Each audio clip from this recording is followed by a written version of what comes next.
In this video, I want to card together some wool and spin it into yarn, and then in a future video, I'm gonna weave with it. So let's get started. All right, this is gonna be one of those videos where I am definitely kind of winging it because I'm still very inexperienced in this, and the only times I have used this was in the last video that I shared with you. So it seems that I need to actually film something to just get going learning on this. I want to make something that feels a little bit like garden colors. I'm thinking like a flower garden. So I'm gonna grab a few colors of fibers and we're gonna get started with carding some wool together. So what if we went with sort of a light blue, a white? I'd really like to use some sort of pink. I don't know if this one is a bit too salmon for what I want to go for. And then I definitely need a green. So there's something like that. Ooh, but there's also this deeper mossy green. Oh, this is gonna be hard to decide. Maybe the trick is gonna be adding like a couple different shades of each one. I'm liking this color palette. I think this is what I'm so excited about with having a drum carder, is just being able to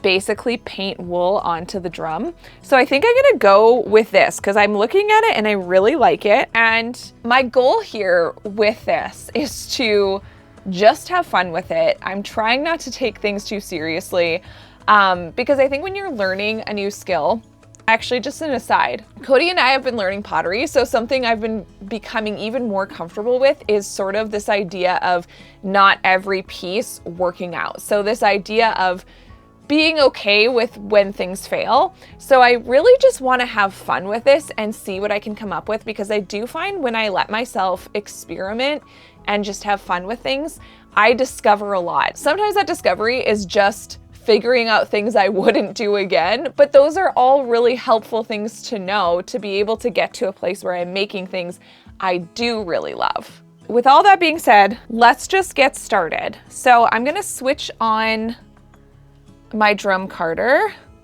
Now, something I've learned with a drum carder, the motor is much like a car, which ironically is also like a pottery wheel, where before you switch directions or turn it off or on, you need to make sure that the speed dial is all the way at slow.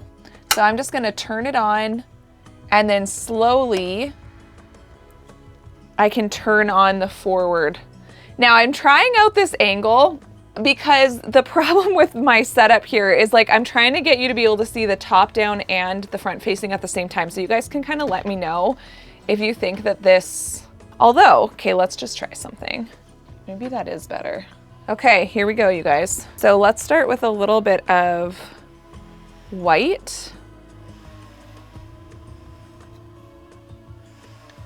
Ah! Woo! Ah!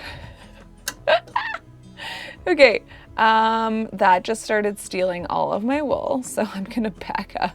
We're gonna go forward now. We're learning, okay? So, I have to cut myself some slack here. I think the trick is like making sure only a little bit's coming off at a time. Now let's add a little bit of this green.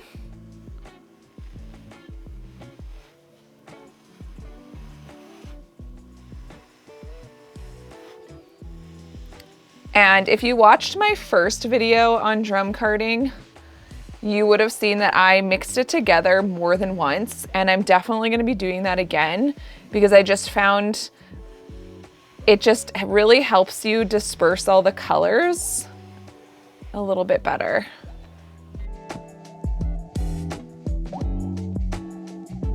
Just wanna make sure that's gonna be pushed down in there nicely. So I apologize for the sounds if it's really obnoxious. Okay, now I'm gonna move on to this blue, which I have so much of on this for some reason.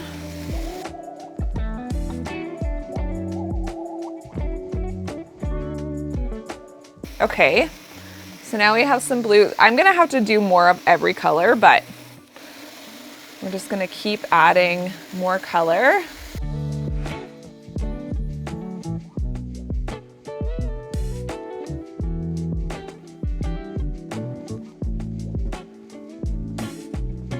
Okay, it looks like I might need to start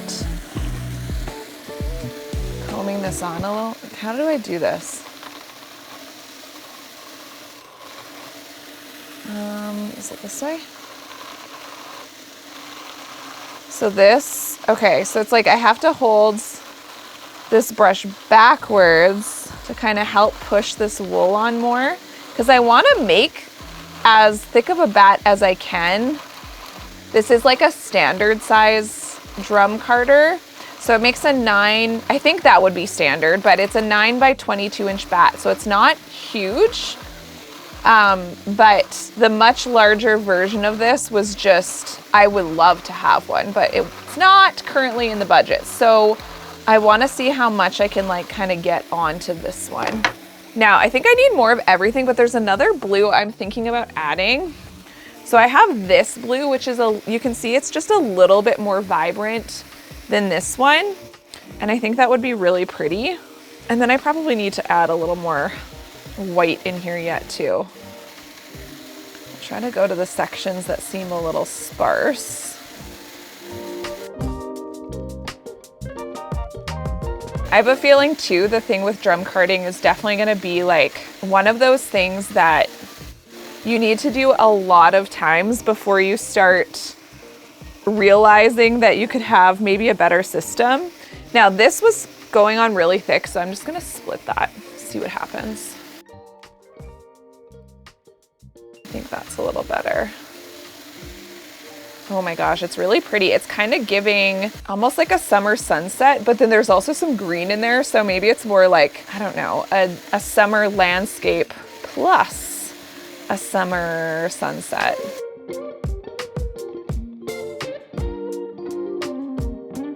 I don't think I added any of the dark green yet. So maybe we'll do that next. I'm gonna go pretty sparingly with the green just because it is very dark compared to the other colors.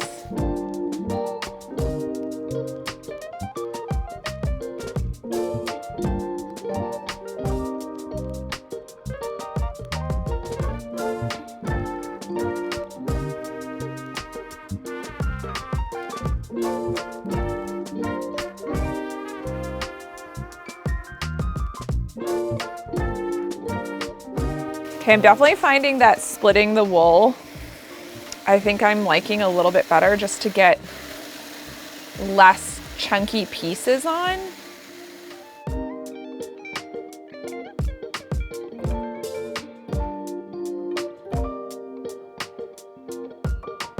I feel like I might have used too many colors, but again, we're playing, we're learning, and I still think it could be really pretty, but I think it's more colors than I like maybe needed.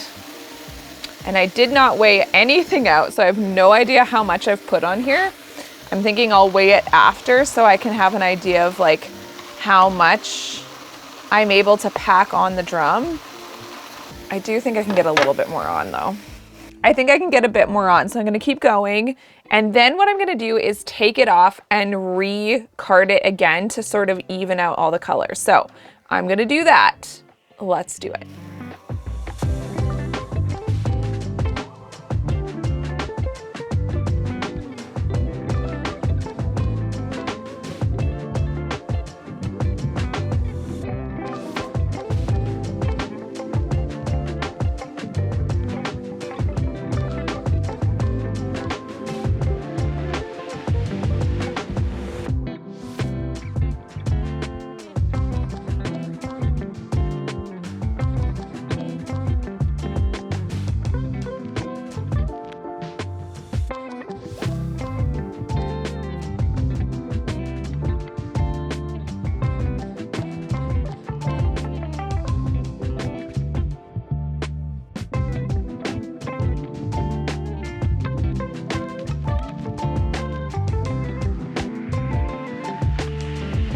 Okay, so here's where we're at. I feel like I definitely added too much white, which is kind of, it's muddying the color a little bit.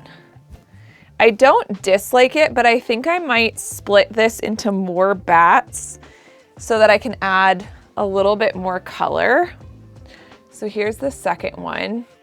Maybe it's easier to see in this front facing one, but it's very, very muted. And again, I did add, you know, blues, greens, and pinks, which, you know, mixed all together can kind of muddy each other as well. So I'm wondering if now at this point, I need to choose a clear direction. So I think what I'll do first is actually split this in half. And then I'm going to split this half into a bunch of pieces. And I'm gonna start carding it again.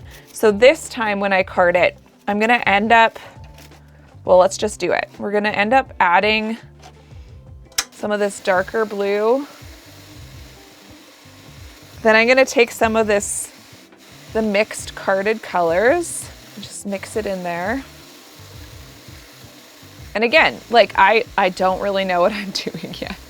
So I have to be willing to experiment. So then I'll add some of the lighter blue.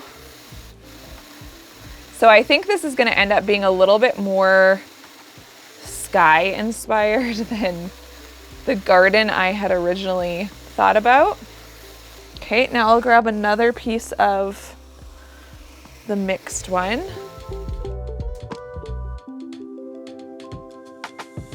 Now I'm gonna do that again. So first some dark blue over top, and then I'll go with a lighter blue. So I'm kind of trying to add these slightly more vibrant blues back in now because I felt like the colors were definitely getting more muted and mixed than I had kind of intended to when I began, but that's okay.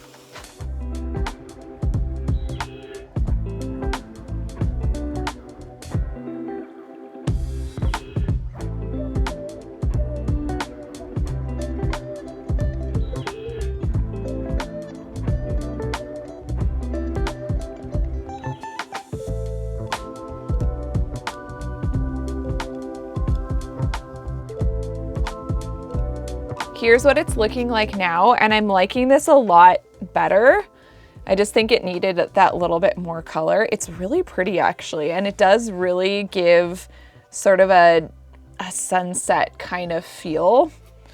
So I'm gonna set that aside and do the same thing to this other half of the bat. And then I'm hoping that will be enough to make some yarn with. So I'm gonna go ahead and do that.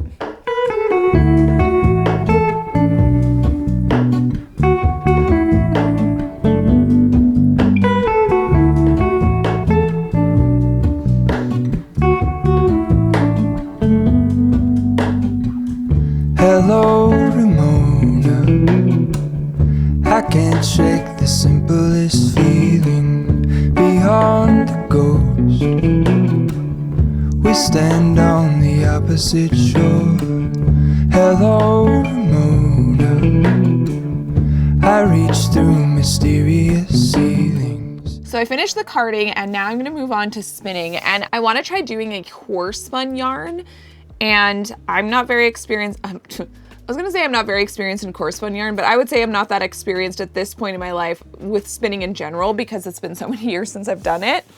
So I think what I wanna do first is to actually split all of this into like smaller strips.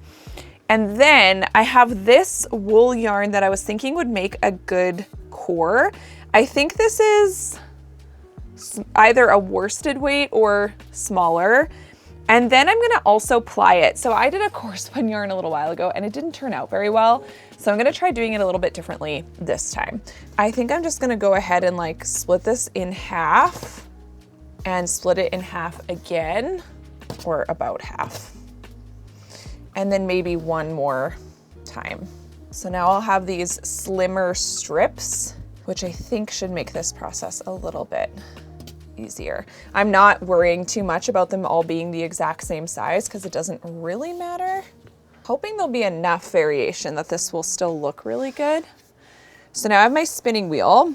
If you look a couple videos back, I do have an unboxing of this spinning wheel.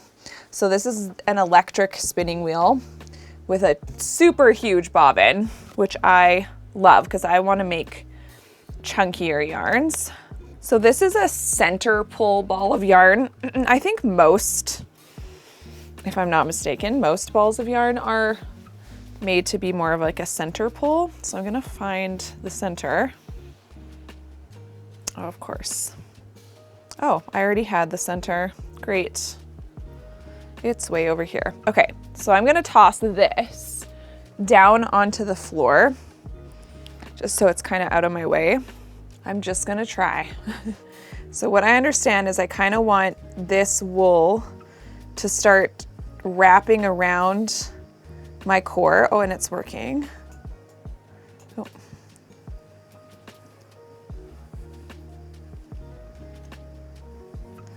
And you can kind of go thick and thin.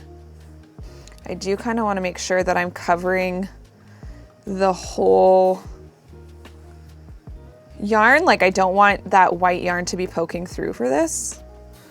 Oh, I have a feeling I'm going to really enjoy doing coarse spun often. It kind of, and you guys can tell me, those of you who are spinners, it seems like a more beginner friendly way to spin yarn because you're working with a core that is uniform. At least I am, because I'm just using a commercial yarn for the core. And then all I'm doing is wrapping this wool around the core. And it just seems like it's a lot easier than spinning yarn from scratch, which is kind of fun. Oh, I also love with coarse spun, and I'll stop in a second so we can look at it. Look at the variation we're getting. I don't know if you can see that. I'm gonna just zoom in for a second. Can you see that little bit of variation we're getting here? I really like that, and you can see it on the wheel as well. I think this is gonna be really pretty and so perfect for like a woven sky. I wanna ply this yarn as well, because I also read that when you're a beginner, that's a little bit easier. I just don't know what I want to ply it with. And so there is the option that I could ply it. I could make 2 separate bobbins of the coarse spun and then ply them together. But I don't know how far that's going to get me, like how much yarn I'll actually have doing it that way. I kind of think that I'm not going to have enough. So I might have to ply it with something else, but I think I want to try to find something very, very thin to ply it with so that, you know, this carded wool is truly the star, because of course it is. I have to say, one of the biggest game changers for me with spinning standing up, it just feels so much better to not be sitting because my lower back just gets a little bit sore. And I like that. I don't know about you guys. I'm someone that needs to like shift around often. Like I do not do well on like sitting for long periods of time in the same position. And so for me, standing and being able to like slightly shift around and like, you know, sometimes stand with my weight on one leg and sometimes with the other, it's very nice. Oh my gosh, this is so cool. And I think what you can also do, I can pull this out a little bit, is I could also just like push it just to create different things. Push it up like that. But I kind of want this wool to go as far as possible just because I don't know if I have no idea how many yards I'm gonna get with the amount that I carded. Oh, look at this spot.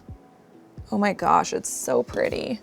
I love just the variation and how it just like looks striped like that. Ooh, so pretty.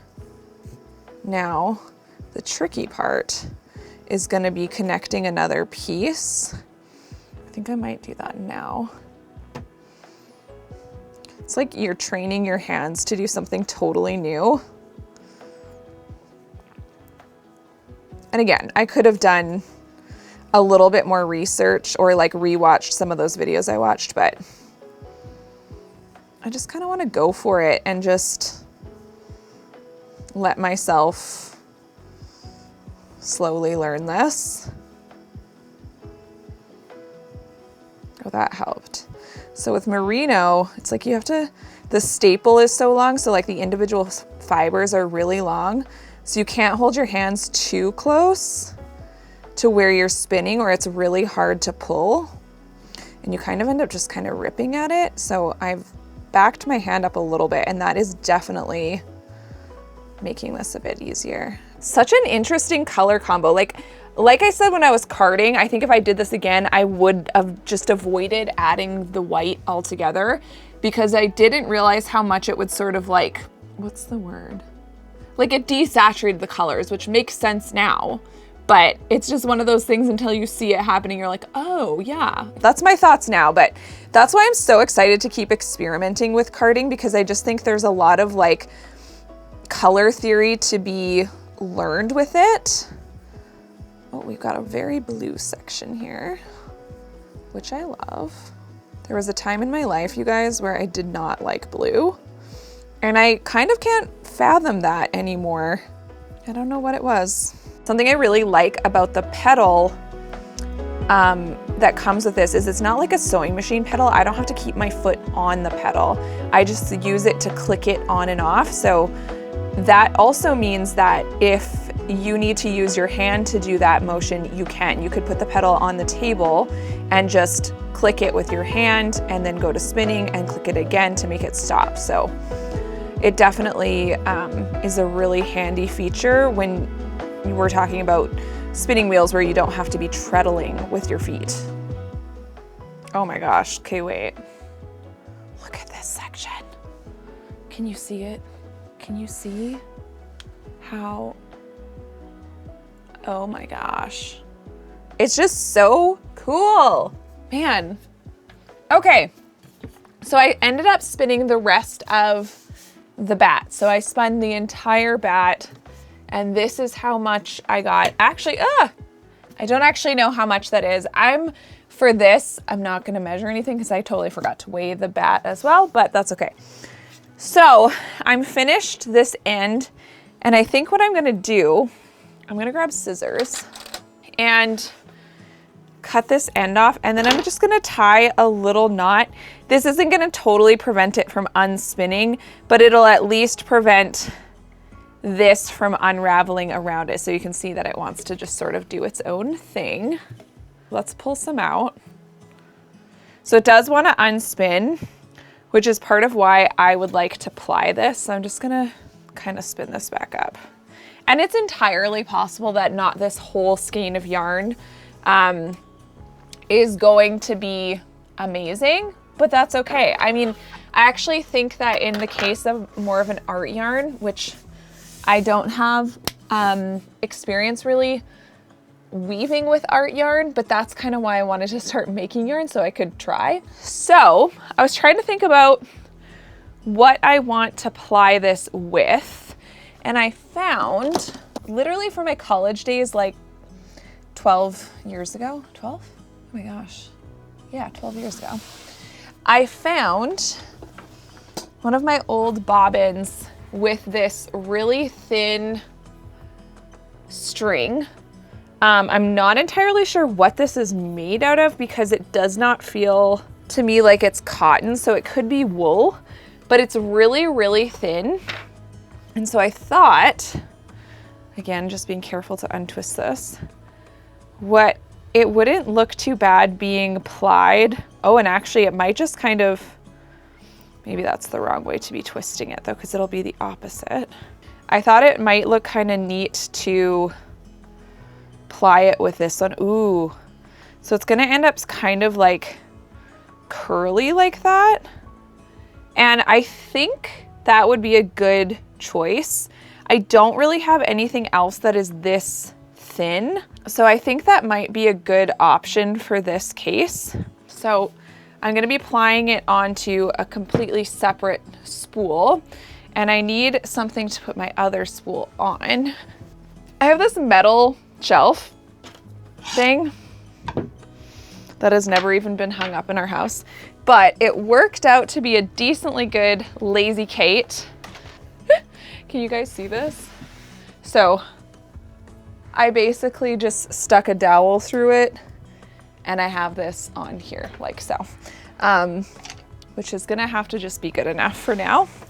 So I'll put this new spool on.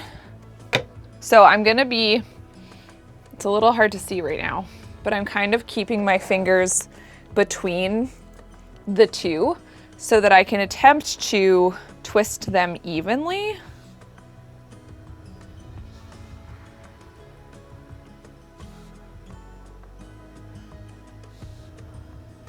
So we're adding even more texture now, applying these together. But by using this really thin yarn to ply it with, I just felt like that would probably get me to a point where the main yarn is still the star, because I don't really want, you know, to spin a whole yarn and then have it be kind of secondary. This is very interesting. I kind of like that. Okay. Looking at this texture, I do feel like that's gonna make such a pretty sky. I'm so interested to weave with this just because, again, I haven't really woven with a ton of different types of yarn. I find I usually end up defaulting to the same ones over and over again, so this will be a fun experiment. Look at this. I actually really like, because the off-white that I chose felt a little bit like, okay, this is the thinnest thing I have. I'm just gonna use this and call it good, and white goes okay. But actually, I love the way that the white is peeking through, because it almost gives that sense of like, how do I, you know, when it's like a really cloudy day, but there's sort of these shimmers of the sun coming through those clouds. I feel like that's kind of what it's doing here. And I really like that. And seeing this all lined up, I'm like, that's kind of how it'll probably look once it's woven. So I'm very excited about that. So basically, I'm just gonna keep going with plying this yarn together, and then we will meet back when it's completely done. Oh my gosh, so many knots. Oh no.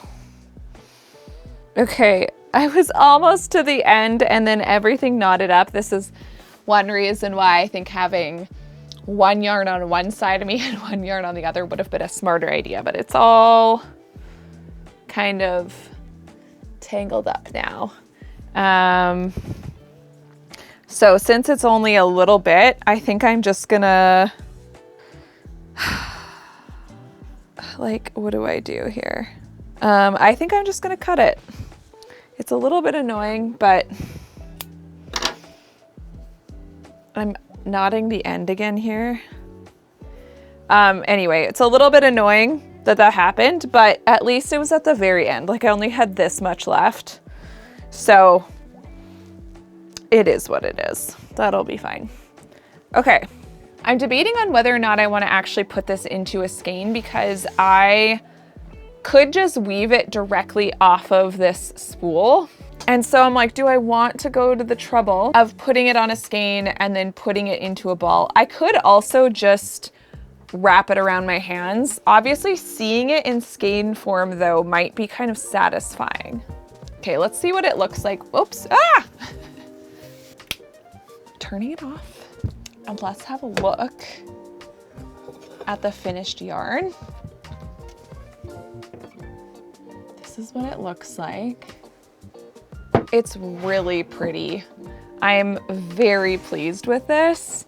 It's very subtle and kind of faded, but I mean, considering what I wanted to use it for, which was to weave like a sky, I'm just gonna unravel it a little bit so we can see more of it. Ooh, I think it's really nice. It's kind of like a hazy sky, I would say. So we have sections where we're seeing more of the vibrant blue right here. And then we have these much more subtle areas where the green and the pinks and the blues are all kind of blending together.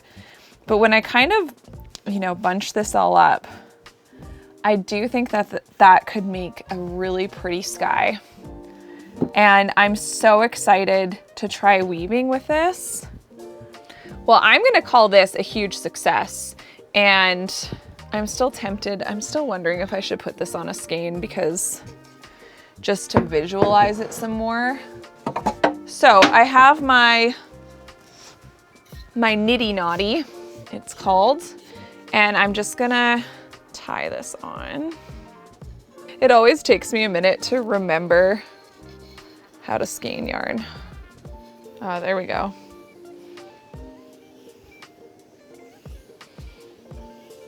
Oh wow.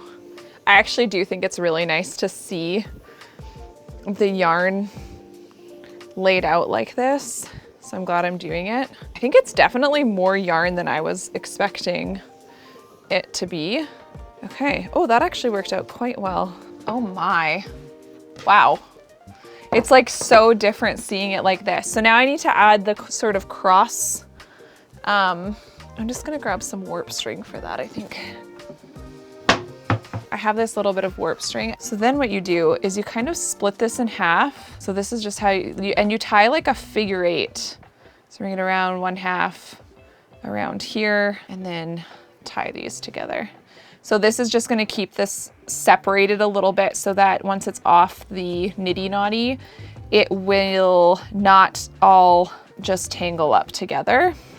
So I'm gonna do that on each one, and then we'll take it off of the nitty knotty. Then what you do, so you'll see some of the things on the nitty knotty, 2 of them have like this little notch, and then others are just smooth like this. So you can slip it off the smooth one.